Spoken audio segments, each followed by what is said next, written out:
At sa Mindanao naman po, naulilang pamilya naman po ng 7 sospek sa operasyon ng iligal na droga na napaslang sa Davao City.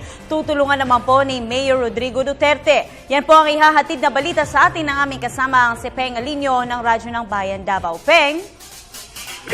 Siniyak ni Davao City Mayor Rodrigo Duterte na bibigyan ito ng pangkabuhayan ng mga pamilya ng mga napaslang na mga suspects na namatay sa bakbakan sa pagitan ng Philippine Drug Enforcement Agency o PDEA-11, Criminal Investigation and Detection Group o CIDG-11 at Davao City Police Officer DCPO noong Biyernes na madaling araw sa may Tibungco, Davao City. Ayon kay Duterte na wala namang kasalanan ang mga miyembro ng mga napaslang na mga suspects sa illegal na droga o mga miyembro ng pamilya nito, kaya dapat lamang anya silang tulungan ng pamahalaan. Nilinaw ni Duterte na ang isang minor de edad na isa sa 7 illegal na droga o isa sa napaslang sa nasabing lehitimong raid ay naipit lamang sa crossfire at hindi anya maiwasan na naturang insidente dahil sa palitan ng putok ng raiding teams, mga palabang mga suspects na kargado rin ng matataas na kalibreng armas.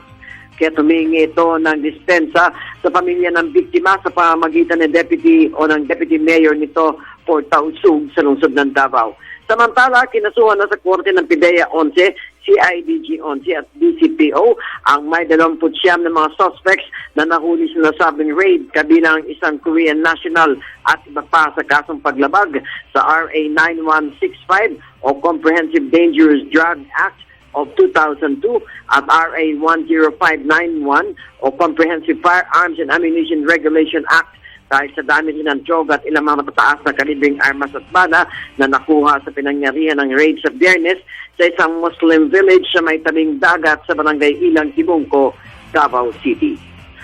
Para sa Telebisyon ng Bayan, Peng Alinio, Radyo ng Bayan, Davao. Maraming salamat sa iyo, Peng.